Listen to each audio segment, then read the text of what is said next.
Hello and welcome to Tuesday Chat. And this is a special week because we look forward to the Methodist Conference and to the installation of the new president of the Methodist Church in Ireland. And we have him here, Rev Dr Sahr Yambasu. Welcome, Sahr. Very welcome. Thank you very much, Stephen. I'm glad to be here and to have this conversation with you. Good.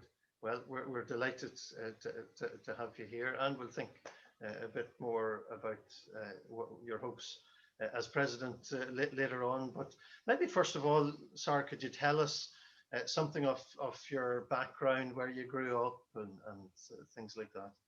Okay. Yes, I am originally from Sierra Leone in West Africa. Hmm. For those of you who may not know where it is right on the equator, uh, on the very coast of West Africa, where Africa goes like that, and just there, like where the question mark is, and Sierra Leone is there. It's a very small country, and the population is very similar to the population here in Ireland, about 6 million people. So I was born in a very tiny village in the eastern part of Sierra Leone, which is situated right on the border, the eastern border between Sierra Leone and the Republic of Guinea. And so that's where I was born, and that's where I was raised as a kid. And that's where I had my first experience of Christianity, but also of schooling. Um, my father had 5 wives, Oh, and my mother was actually the youngest and the last of the wives of my father.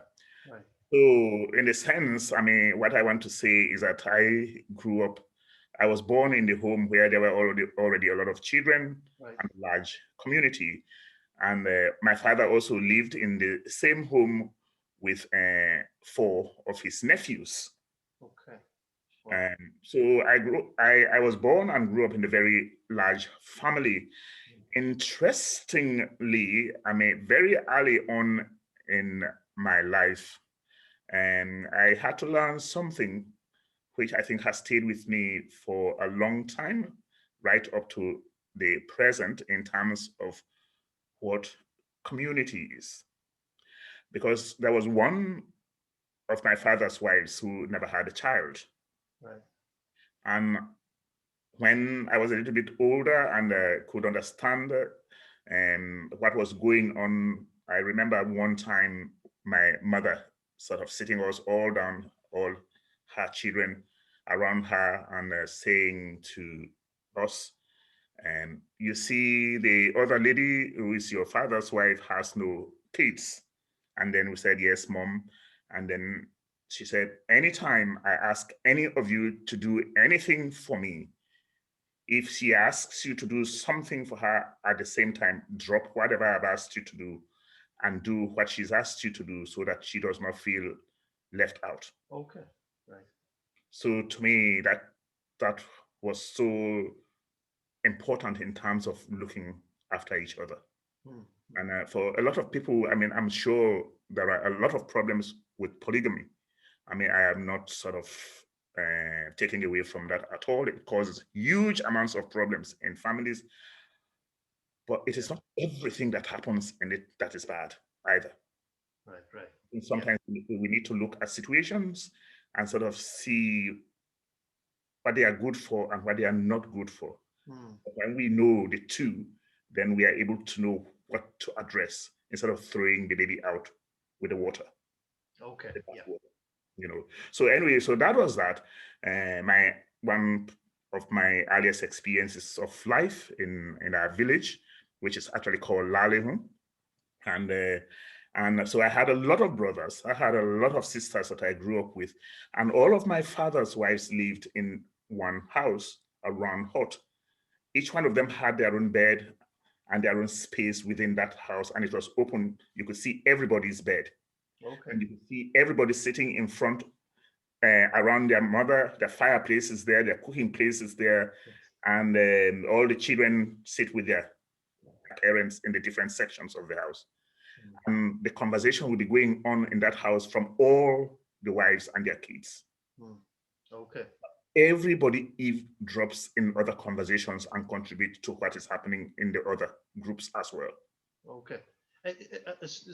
I'm sorry. I mean, this is fascinating because, like you acknowledged, I mean, for us in Ireland, this is so alien for us, and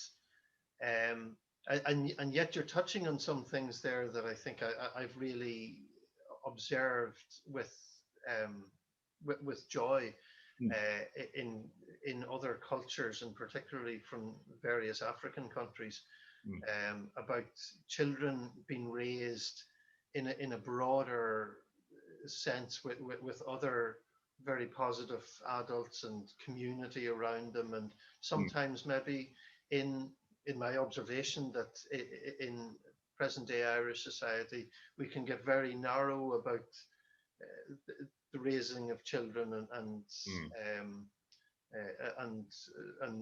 not having a breadth of experience from learning from others, but that's just an observation from me.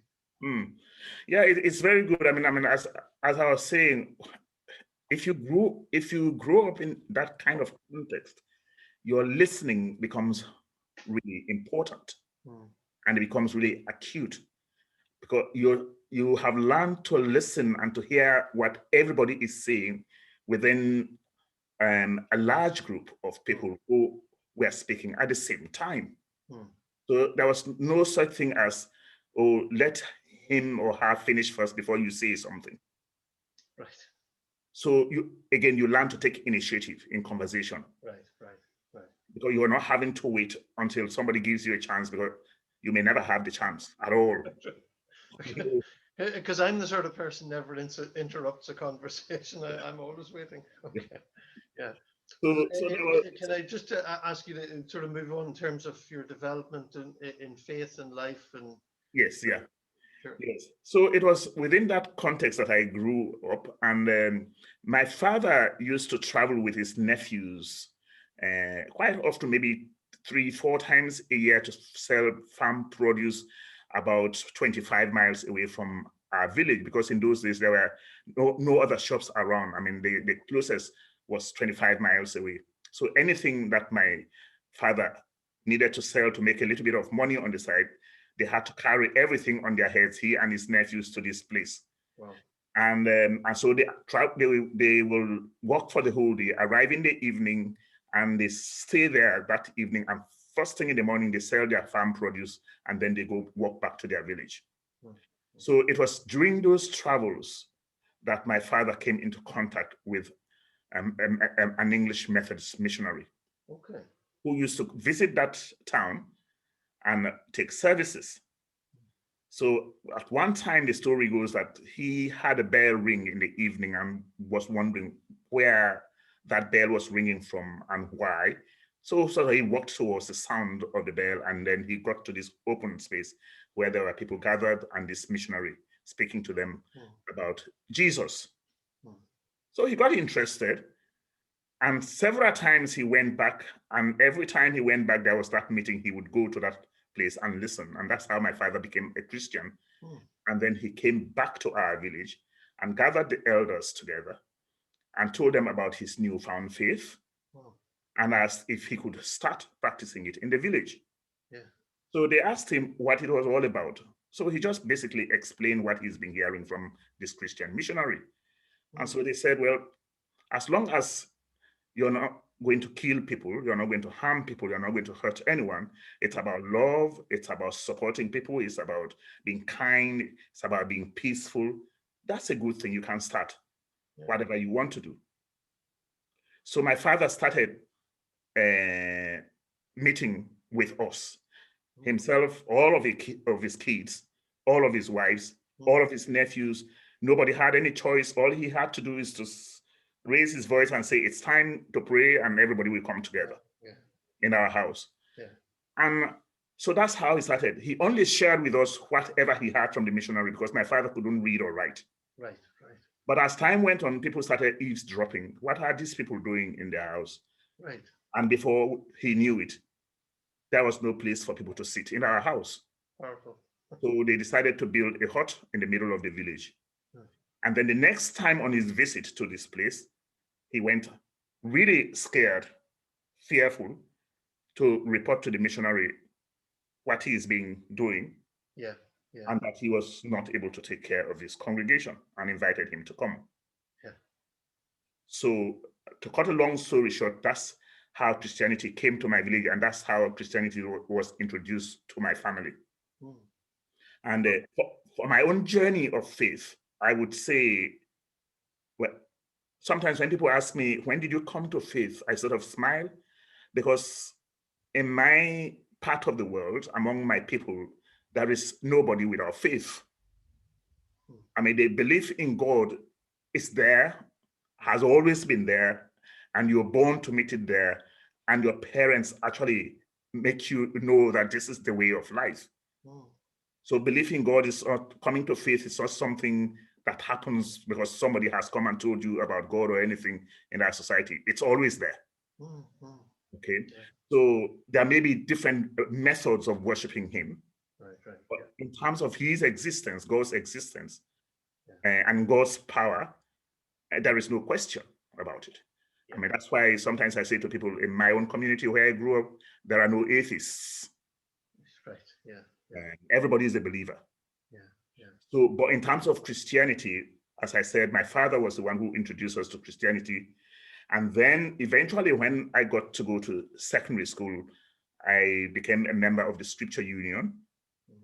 And it was actually at one of the Easter holiday Christian Scripture Union camps, in the teacher training college, that I personally gave my life to Christ. Yeah, super. Great. Okay.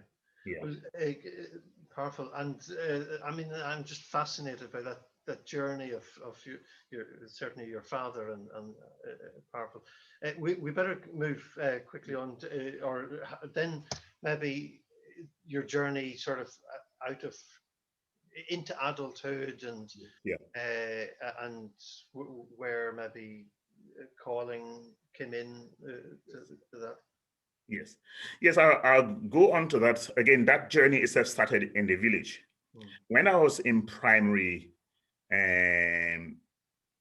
what do they call it now? Primary 7, yes.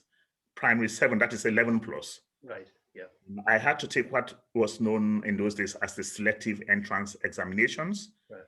And you pass those in order to go to secondary school. Okay. So, but before I actually took those exams, like 3 years before, my father had died. Okay. And my mother got married to one of my father's nephews. And my mother and my father's nephew, to whom she got married to, we are not in any financial situation to be able to support my secondary school education. Right. So when my results to go to secondary school came and I had passed, and I told my parents, first 2-3 minutes, great joy.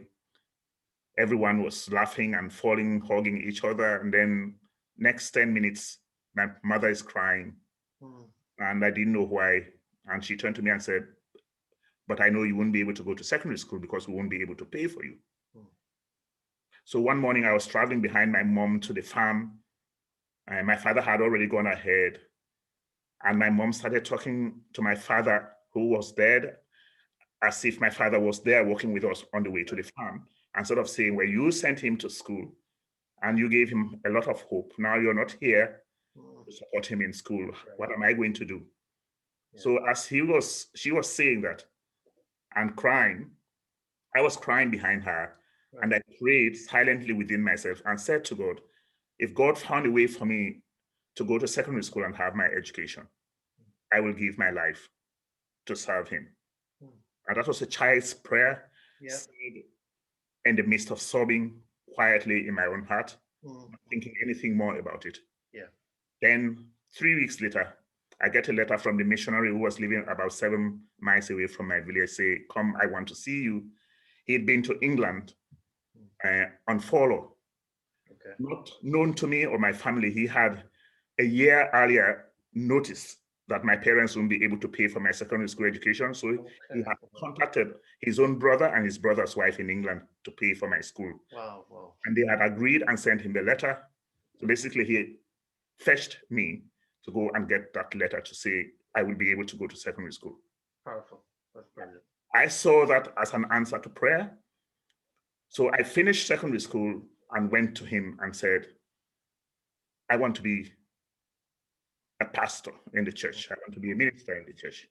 And he looked at me sort of in unbelief and said, I don't want you to do this because my brother and his wife paid for you. I said, no. So I told him the story. And I said, I have to keep my promise. Yeah. So that's how I ended up candidating for the ministry, taking my local preachers exams, etc., and then going to a theological college in Freetown. And then 4 years down the road, I was ordained to be a Methodist minister. First, I served when I left college in Wesley Circuit, which is actually one of the, in fact, the largest circuits in Freetown. Okay. And Wesley Church is considered to be the cathedral of Methodism in Sierra Leone, at least in those days. So that's where I served first as a probationary minister, and I was ordained there. And then after my ordination, I was posted to the provinces, which is in my own home district, in the Kailaun district. So I went there and I served there for a year and a bit. Before I went there, though, I had been asked by the church to prepare myself to go to university in Freetown to do a degree, because when I trained for ministry, I did a diploma in theology. Okay. So they wanted me to go to the university and do a degree. But then just before the time, they asked me to postpone going to college and to go to this circuit, because the minister there had been offered a scholarship to go to Reading and study, and they didn't have somebody else suitable to replace him. Okay. So I had to go there. But then within a year and a bit, I was offered a scholarship by the church in Sierra Leone through the Reverend Leslie Wallace, okay, who was a missionary in Sierra Leone for 38, well, not in Sierra Leone and the Gambia for 38 years. Okay. Yeah, so through a conversation with him and Ayrshire College and the Methodist Scholarship Committee, I was offered the scholarship to come and do my post-ordination studies at Ayrshire and then in Queen's University in 1985. Brilliant. That's how I first ended up in Ireland. Good. Yeah. Well, I was yeah, certainly coming that way, and so when you came, then what happened? I suppose two questions I have in mind is what made you stay, and is Clodagh involved in that in some way, or when did you meet Clodagh? Yes, it was actually, I met Clodagh first at my first Christmas holiday in Longford. There was a Methodist missionary who served in my home country called the Reverend Tom Johnston. Okay. And he had worked in my home country. I had known him for a very short while. He didn't stay there for too long, and then he returned to Ireland. So when he heard I was in Ayrshire and my first Christmas, and he knew I was going to be alone in the college, everybody would be going home to their families. He came to me and said, would you like to come with me and spend Christmas with me and my family in Longford? I said, of course. I never met Tom Johnson. I think he died relatively young, but certainly when I was in Longford, I certainly learned off him. So yeah, his family is there. Yeah, was there. Yeah. So I actually spoke in the church on that Christmas morning in Longford Methodist Church. And then on St. Stephen's Day, Clodagh's sister and two brothers, Brian and Neil, came to see me. And the reason why they came to see me was because Gillian, Clodagh's younger sister, was preparing to go to the Gambia as a missionary to one of the Methodist hospitals there. So Gillian wanted to know a little bit about West Africa, etc. So they came to me. In the afternoon, we played Connect 4 together as we were chatting. So that's where I met her first. And then the following year, Clodagh went to college, of course. And then, sometimes I say to people, you think when people get a call to ministry and then they go to college, like they are so holy that they never look at women anymore. Just forget about it. Yeah. Well, and it's wonderful to hear that, knowing the McCormick family and having known Edwin and Nancy here. Nancy, yes, yeah. So, yeah, Yes. powerful. So, We better yes. keep moving on, sir. Can you just give us a brief overview of where all you've been in ministry in Ireland? Where I have been? Yeah. Yes, I have. When I first came, I started in Wicklow. Yeah. Wicklow, Atlow, and Avoca. That was in January 1996. So Clodagh and I served there. And then in 2000, we were moved to, first of all, to the Irish Conference. And then we were posted to Galway, where we served for God knows how long, 2000 to 2009, I think. Right. Yes. No, 2010. We actually, we are moved there from there in 2010, and then Clodagh was posted to Bray, and I was posted to Carlow and Kilkenny. Yeah.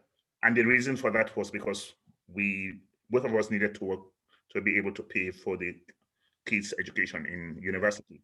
Yeah. So that's what happened.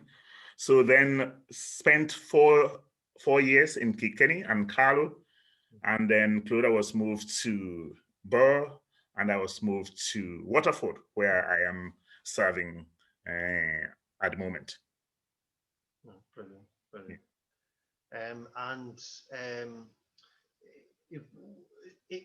I mean, we haven't time to go into details of every appointment, but are there particular areas of ministry that you have found yourself? I mean, ministry covers a lot of different things, but are there highlights? Are there things that are close to your heart and gifting that are highlights for you in ministry and things that you get Well, excited? For me, a couple of things really, and they are very closely related. My strength in ministry has always been in the pastoral ministry. I am a pastor. Yeah. I'm not a preacher. I'm a pastor. I'm not a theologian. I'm a pastor. I like visiting my congregation. I like being with my congregation as many times as possible to see how they're getting on with life. Yeah. And for me, that experience informs my preaching as well. And I find that I think that is so key, because then I know when I preach the word of God on Sunday, I'm not just having an academic or theological exercise. Yeah. I am actually speaking into real lives and experiences. So pastoral work is, for me, the thing, and to me, it's very, very key to my understanding of Christian ministry. So related to that, of course, is that a lot of my work here in Ireland, since I started here, has been with the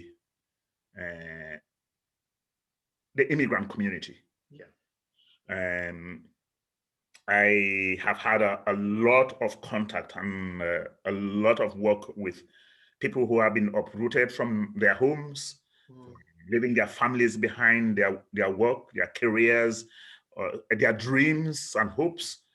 And because of one reason or the other, and likely because of famine and war, etc., they've come to live in Ireland. Yeah. And my work has been my life has been very much involved working with people like those. Yeah. And working alongside them, supporting them in whatever way I can, reaching out, and often also trying to make connections between them and Irish people, and maybe Irish social structures of help, etc. Yeah. So that, in fact, like here now in Waterford, since I arrived here in Waterford, in fact, the very first job I did here in Waterford of any importance is getting the community together Yeah. Starting a movement called City of Sanctuary movement here in Ireland, so to help create an environment where people who come from other parts of the world feel welcome, and they experience hospitality, and they feel safe and secure, and they are supported to flourish, so that they can be part and parcel of community. So, and sorry, just to say, like there's City of Sanctuary and there's Church of Sanctuary, that churches can sign up to being. Yes. Yeah, recently we have been discussing the possibility of churches becoming churches of sanctuary. And that discussion is going on right now. And quite a few churches have already signed up to that. And basically, so sometimes in church, we think because we are preaching the gospel that we are inclusive, but we really are not. Yeah. In so many ways and at so many levels. And that is why it is important for people to become churches of sanctuary, and that will help them to have a handle on how to live with, work with, worship with, and share in the ministry of Christ with people from different cultural backgrounds and nationalities and experience. Yeah. Fantastic. Do you have any comment on? Well, certainly as a church, and like previously, you were on the Council on Social Responsibility that I'm on, and we've, as a church, been critical of the direct provision system, and maybe critiqued other issues, and particularly in the past year around racism in general. Do you have any observations on any of those things that, from a Christian point of view, that we should be concerned about? Yes, I mean, I have observations, because I find it very difficult to see how you can understand Christianity and how you can say you're going to follow Christ and not be 100% concerned about outsiders, excluded people. And that is not only to do with immigrants, but even in our settled communities here, there are so many people that as Christians, sometimes inadvertently we exclude. And yet, if you look at the ministry of Jesus, I mean, his focus is always, if you like, he sees what other people don't see. And the people that attract him are the people who are left out. There are people who are excluded. There are people that society has silenced. Now, last week I was talking to my people about Zacchaeus, Hebrew, living in a Hebrew society, yet excluded by his own people because he was doing what they did not like. And Jesus changes his plans to go to Jerusalem just for this one man, excluded man. And with the potential of him not only being a son of Abraham, as Jesus himself said, but for all of them to be included in Zacchaeus' life as well, so that they can become true family. So now this Sunday coming is going to be Trinity Sunday. And I cannot understand the story of Pentecost without